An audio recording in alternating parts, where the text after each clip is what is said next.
Welcome, everybody, to Crackers College Hoops Final Score, my brand new stream. And it's something I plan on doing after every home game. And I'm going to try and do it after all the games that are away games as well and played on TV.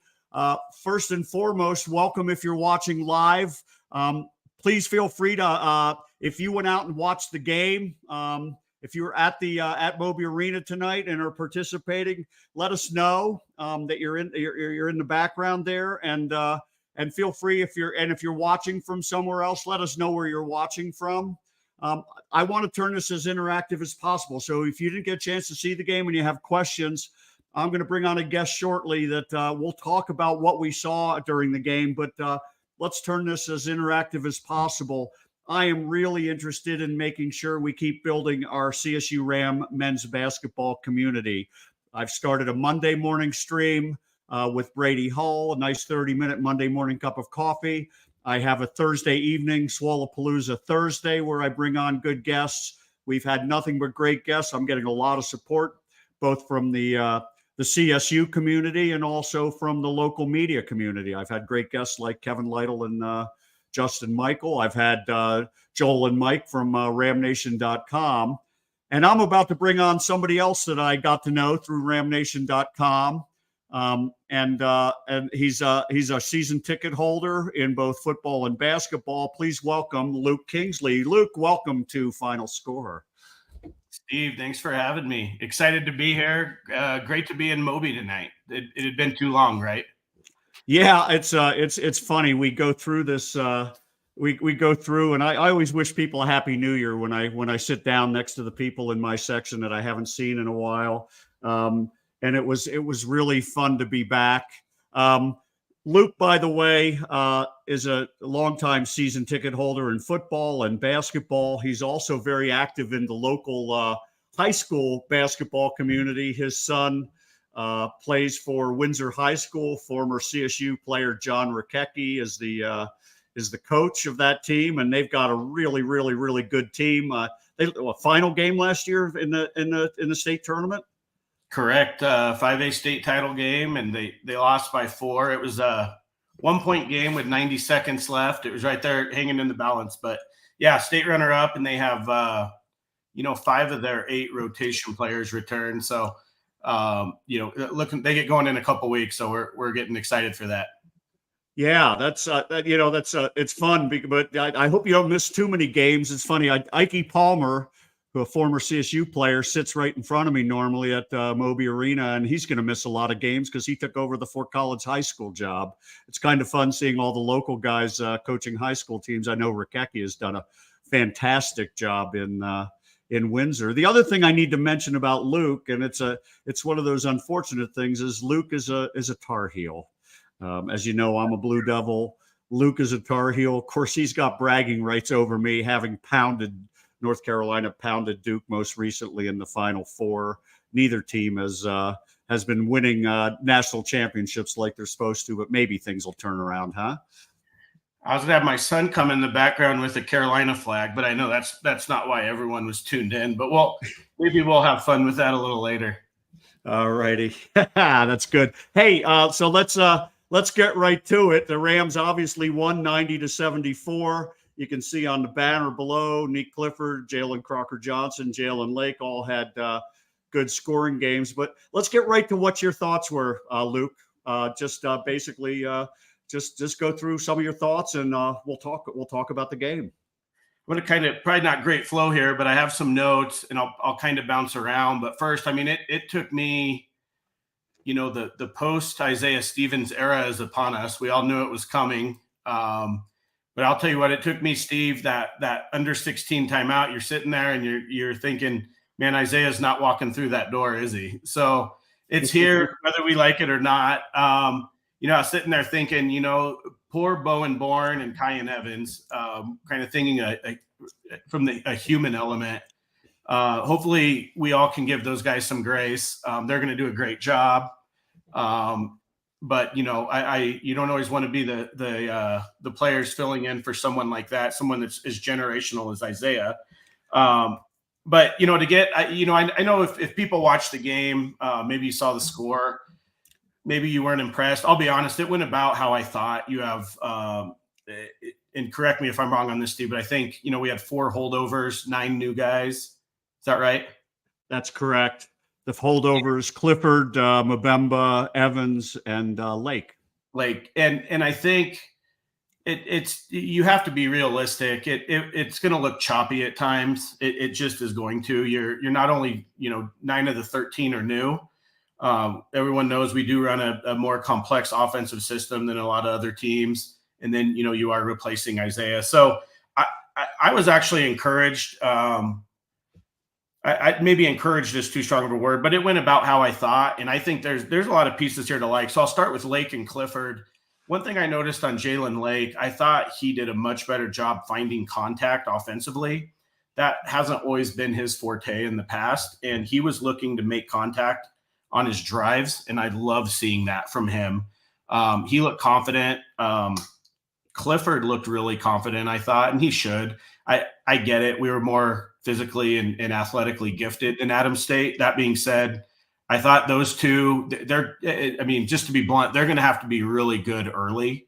And there was a time in the first half where Coach Medved didn't have either one of them out there together. I like that the staff did some of that. This is their time to do that. I know maybe it didn't look good, but hey, let's take Lake and Clifford off the court and let's see what these guys do, and let's see it. You also had moments where Kyan Evans and Bowen Bourne were out there together. That's not the biggest backcourt. I don't know. The staff's a lot smarter than me. I don't know how much they'll get away with that during the season. They could get away with it tonight, but tonight was the night to do it, and they did that. And I like that. So I think there's some stuff to work around. The freshman, Kyle Jorgensen, he was the only one of the 4 freshmen that played. I thought he got some tough fouls inside. I swear the refs knew that he was a freshman. They thought they'd. I agree. Yeah, there were a couple that were marginal. Yeah, they used a couple cheap ones on the freshman, but they have something there. And again, he's a freshman. There might be some ups and downs, but man, there's definitely something there with Jorgensen. We didn't see the other 3 freshmen. I know Slater didn't dress out, but a really big piece of this year is going to be Bemba, Steve, and you can probably talk more to this than I can, but they're probably, hopefully he gets fully healthy. If he doesn't, they're just going to have to do their best on load management with him. I know you had said this before we went on, but yeah, if they can get 20 minutes out of him, that would be great. We're a different team with him out there. And I know you have I can't see him right now, but I know you have the plus minus numbers. What was Bemba tonight? Do you have it? Yeah, he was, let me bring it up here.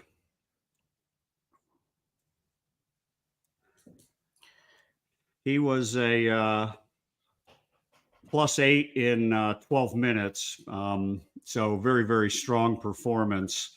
I want to go back and talk about the Jalen Lake a little bit. You pointed out looking for, maybe a little bit of contact. I thought he was much more assertive trying to find shots. He actually hunted shots. Last year he started doing that a little bit, but not very much. We had enough scoring on last year's team that he was more of a, the 3-point shooting threat and the occasional maybe pull-up jumper. But I thought he was looking at going to the rim today, looking at getting into the paint, and then obviously shooting threes. And he ended up scoring 14 points. He got 14 shots off. A couple didn't fall. I thought he played well, and it was good to see. Oh my gosh, look at this comment. Do you know this person? Look at that gorgeous bald-headed glow. You just might know her, huh? I do. Yeah, I paid her before we went on set here. To your point with Lake and Clifford, though, I think it's very easy as a fan to say, well, yeah, of course those guys are going to shoot more, but then to go out and do it, there is a lot on them. And I thought what I liked tonight is they didn't look like they were putting pressure on themselves. I thought it was fairly natural. I thought they got those shots in the flow without, I know you said Jalen hunted it, but also it wasn't like forced. I didn't feel like. So, he was pretty assertive with it being pretty natural. How are those guys going to do, by the time they play, who's some of the bigger early ones, Steve, the November 15th, 16th, is that Ole Miss? Yeah, Ole Miss is that the first big game. It is I can't remember the date. It's that Saturday about The it is the 16th. Yep. Yeah. And then they go over Thanksgiving week and they'll have two tough opponents before you go down and get to CU. Obviously I'm probably getting the cart before the horse, but are those guys able to do that in those types of settings? That's we'll have to find out and see how it goes. I know they started, and I know with Bemba out, maybe it's a little bit different with him starting, but I think in a perfect world, Crocker Johnson's at a 4. I mean, he'd be a killer 4, right, Steve? I mean, that's probably where they slotted him when they recruited him, playing with Bemba at the 5. But tonight they started Morton, Lake, and Neek, and that could possibly be a closing trio, wouldn't you think, defensively when a game hangs in the balance? So I think they're going to have some stuff they can go to. This staff, I mean, I get it. I'm probably biased, but they've done an incredible job. When you look at Nico, Ollie, you almost look at him as a pair now, with Ollie being with him his whole tenure here. I think with what we know they can do, I think there's enough pieces here that I'm very intrigued how they pull all this together. And I do think they will. Very small sample size, so to make this kind of snap judgment's probably not great. But, is it a top 3 Mountain West team? I don't know. Top 5, I think they can get there. But certainly we need to see a lot more. But I think there's pieces there. I'm excited to see how the coaches pull them together. I want to go back. You talked about kind of the first timeout, the under 16 timeout. They started that lineup as we said: Crocker Johnson, Morton, Clifford, Kyan Evans, and Jalen Lake. And to be honest with you, they struggled. They weren't very good. They were down, I think, maybe 6-4 or something. Weren't really scoring. Turned the ball over 4 times in the first 4 minutes, and it looked really, really awkward. And then you started seeing people like Mbemba and Jorgensen sneak in as a big. Crocker Johnson moved to the 4. Neek started going to work, Lake going to work, and then other people started filtering in, and you started seeing, I think, a little bit of the balance, but also the challenge of what, like you just said, the coaching staff has. How do you fit all these things together and fit all these pieces together? So here, Aaron has a good comment here. With all the new players, we had to get as many minutes with the key players as possible. Came at the cost of minutes for the freshmen. It's true. They also had to get minutes for the guys that are going to play. You could see, I think, a 9-man rotation today, and I think that's going to be pretty straightforward. What the rotation's going to be. You had 4 bench players: Mbemba, Jorgensen, Keyshawn Williams, and Bowen Bourne along with the starting 5. And I think you're going to see those 9 mixed and matched as the primary 9. And I think Nico likes to go with 9. So I don't know if you agree with that. I do like 9. Inevitably, there's going to be an injury down the road. You hope it's not significant. Someone turns an ankle, misses a week of Mountain West action. Now you have 8. You can still make that work. So I think 9's great. Keyshawn Williams, still a wild card. By the way, that alley-oop they threw to him, when the pass was first thrown, I thought, what are we doing? And then holy cow, he has some athleticism. But it'll be interesting, as he gets more comfortable, whether they get more from him. I still think he's a huge wild card. And I'd almost forgot about him till you brought him up. But it'll be interesting. I mean, I think he's probably a better shooter than he played tonight. How many minutes did he get? 12 minutes. 12 minutes, and 1 for 3. Had a couple of pretty open threes that he missed, and then he scored that crazy athletic, like you said, alley-oop that looked like a poor pass, and somehow he converted it. The one thing that I'm looking forward to with him, he's a really, really talented athlete, very, very skilled player, and he hasn't played in 2 years. He's if you talk to him, he'll tell you he's very rusty. He's just coming back into it. But there's a second component of this. A lot of people don't realize he averaged, the year he blew out his knee a little less than 2 years ago. That year he was averaging about 18 or 19 points a game, had a 25-point game against Gonzaga.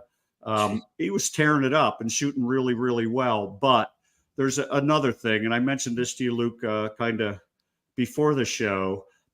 He's going to have to learn not just get the rust off, but he's got to learn how to play winning basketball, scoring and playing winning basketball. The teams he played on weren't necessarily great winning teams, and you score differently when you play on really good teams. You have to be ready, and you have to be ready to take that shot, and you have to make the ones when they're available, and you have to look at you have to find the opportunities when they arise. It's not something you can't, and he didn't hog the ball or anything tonight, but he had a hard time, I think, being assertive, whereas I think if you watched the way Bowen Bourne played today, Bowen Bourne, similar kind of player, came from Northern Iowa. This is going to be a little bit of an upgrade into the Mountain West. And he looked like he really fit today, coming off the bench, scoring 11 points. And his shooting was 2 for 3 on his threes, 3 for 5 overall, but also got aggressive getting to the rim as well. And I really had a couple of assists, a couple of good passes, 19 minutes. Best plus minus player on the team today, plus 14 over 19 minutes. So I think we saw how he can fit and how he can contribute on this team. I was going to ask you, what did you think? It was your first look, I think, at Jalen Crocker Johnson. What did you think? I loved him. I mean, you can see a couple times. He shot 3-pointers. He wasn't even thinking twice. He was catching that ready to shoot, which shows you the confidence he has. Looking here, it looks like he was 2 of 4 behind the arc.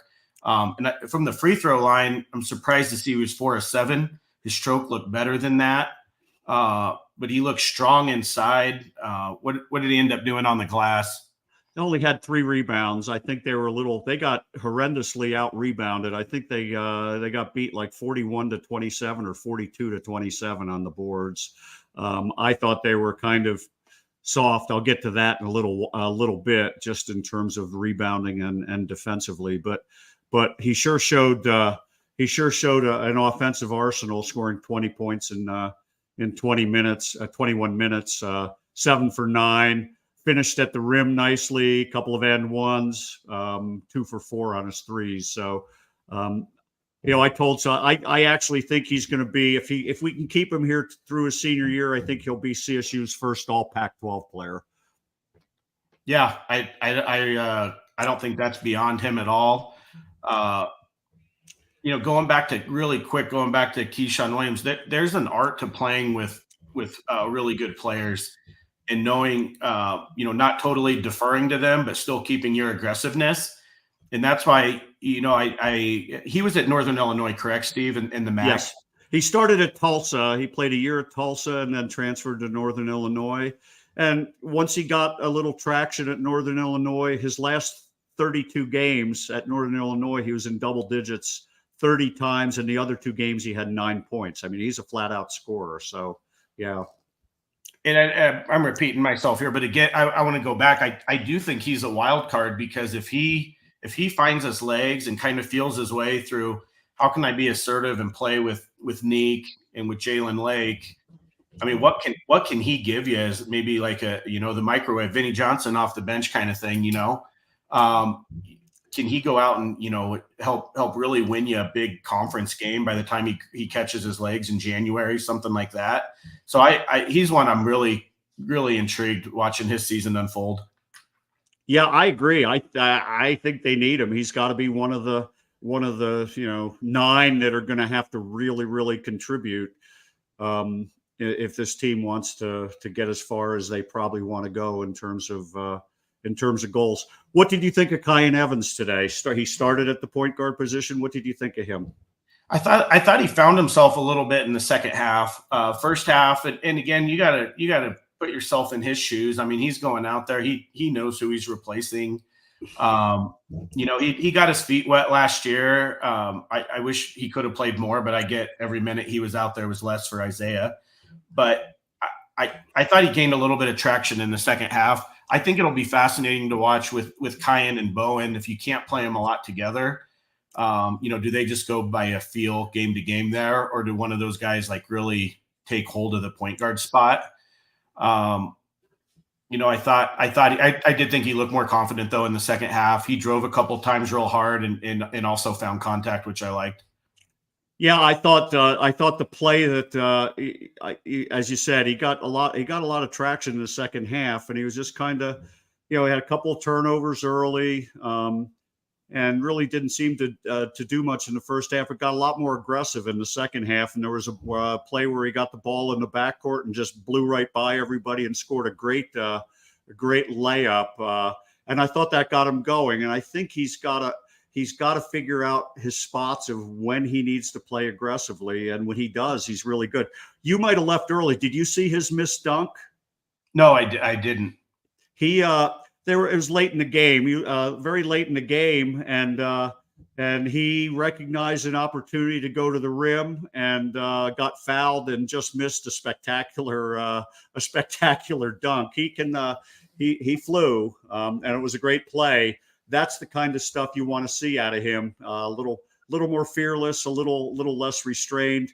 Obviously, knowing when to pick his spots. And I thought, like you said, he got a lot of traction in the second half and did really well. I was encouraged by the backcourt. In fact, I was encouraged by the offense. The one thing, if I let me see if I can. I don't have it. The stats. Here we go. Second half box. Look at the shooting in the second half. 20 for 32 on field goals, 4 of 12 on threes. They shot 16 for 20 on their twos. I thought they got a little three crazy toward the end of the game when they were just absolutely shredding Adams State, passing the ball well. Neek was distributing the ball well. Ethan Morton was distributing the ball well. And you can see 12 assists. There were a lot of layups in the second half. And I think they're going to have to learn. That's the bread and butter of this offense. Nico's pet saying of like the three love the paint. It really showed today. They were really good when they were getting the ball into the paint, and guys like Morton and Clifford are very good distributors of the ball off the bounce. So I thought that was good. I want to take a little bit of go a different direction. What do you think of the defense tonight?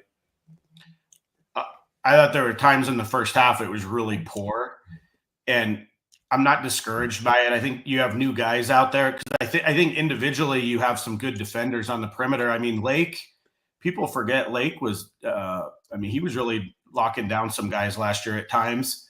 And side note on him, you had Coach Farouk Manesh on, I think last week, and Jalen was shooting over 40% behind the arc before he hurt that finger. And that's something that kind of stood with me. So I'm still curious what he can have if he can stay healthy. But I think on the defense, Lake individually is good. We know what Neek can do. I think Morton's going to be good defensively. I kind of chalk that up to not playing a lot of minutes together, and so maybe they were out of balance on help and things like that. But I thought it was better in the second half. Adams State certainly they hit some 3-pointers there in the second half that kept the score respectable there for a while. So I thought it tightened up, but I quite honestly in the first half I didn't think it was good.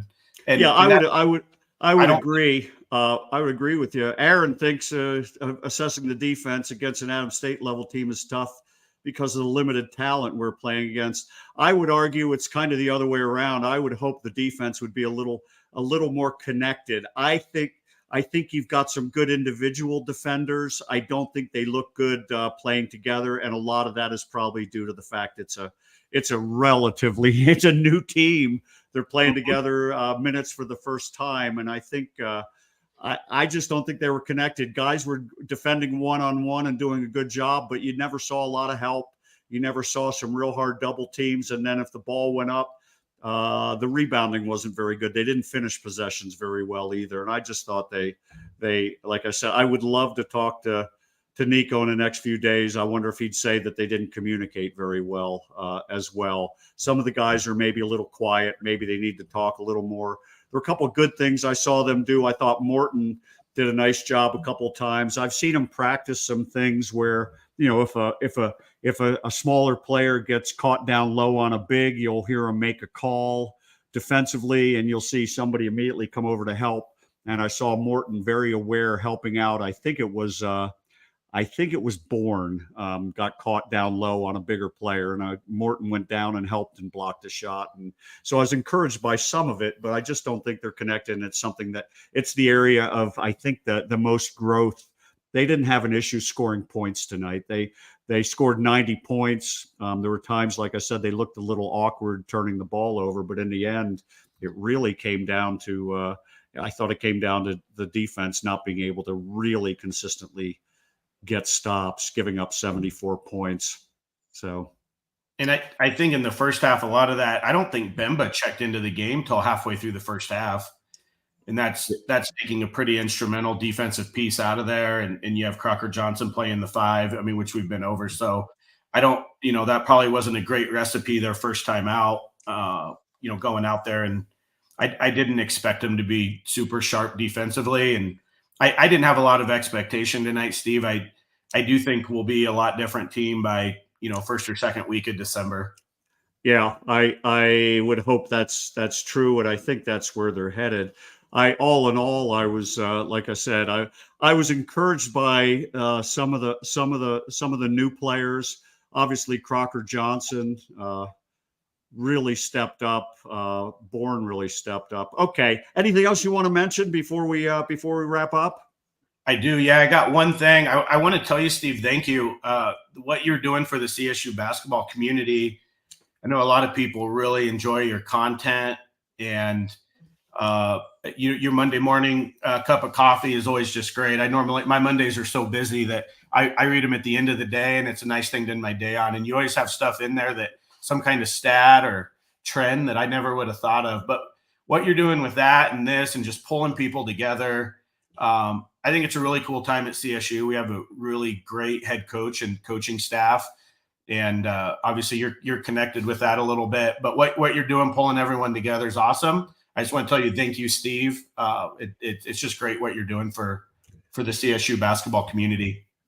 Luke, thank you for those words. I'm fortunate. I have a lot of nice people that I get to work with on this. Like I said, I've had some great guests, and then just having Brady help me out with my show on Monday morning. I'm working with the top professional media guy in Northern Colorado, as far as I'm concerned, and I learn something new every time I talk with him. He's fantastic, but then everybody else has been so supportive too. So thanks for those kind words. Before we go, let's go. Who's your player of the game? I think hands down it was Nick Clifford. What do you got? Nick Clifford. I think Luke's player of the game, Nick Clifford. I agree 100%. I thought he was at a completely different level. We know about the defense he plays. We know about his ability to rebound the ball. There was one rebound he got that there's no one else on the floor that could have gotten, where his arms are so long.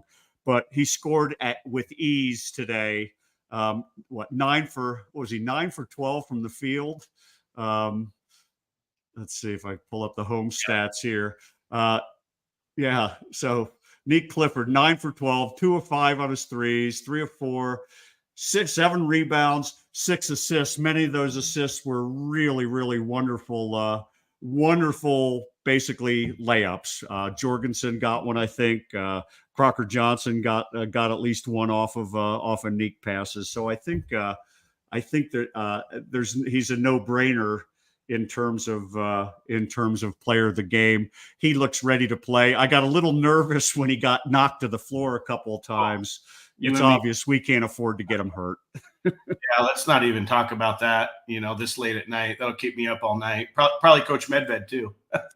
Yeah, no kidding. Anyway, I get to choose. You get the player of the game.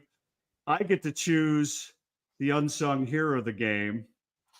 And for me, it was Bowen Bourne. I thought he was fantastic in his short stint on the floor off the bench. As I mentioned earlier, 19 minutes plus 14, 3 of 5 from the field, 9 points.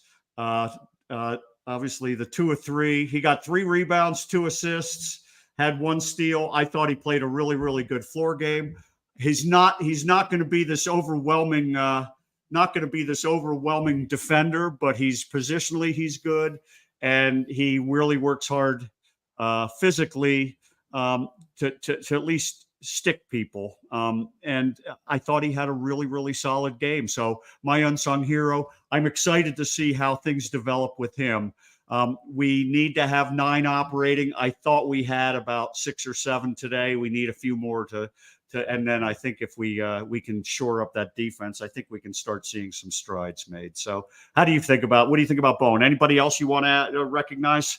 No, I think it's all Bowen. Plus 14 in 19 minutes, spark off the bench, didn't turn it over either. And to something you said earlier, he came in, he looked comfortable right away. And I think that's obviously from playing a ton of minutes in the Missouri Valley, really good basketball league. So here's my wife chiming in again. So, Luke picked a CU guy for player of the game. Hey, for full disclosure, my wife is a Buff. She graduated from CU, but she's done great converting. Other than that, she's quite a nice person too. Yeah. But Bowen Bourne, I think there'll be nights that he does that for you. I mean, can you expect that every night? Probably not. But I think there'll be a lot of nights you're on your post game, Steve, with your guest. Probably really happy that they picked up Bowen Bourne out of the portal. Yeah, I think so too. I would agree with you on that. What else? Anybody else you want to recognize? We didn't. I don't know if we talked enough about Crocker Johnson. I'm gonna pat myself and Brady Hull on the back for that one. He was our very first guest on Monday Morning Cup of Coffee 2 Mondays ago. And I thought, an opening game of 20 points in a Ram uniform is darn solid. So maybe there's some Monday Morning Cup of Coffee karma there with Jalen Crocker Johnson, or Croc as we call him now that we're buddies with him.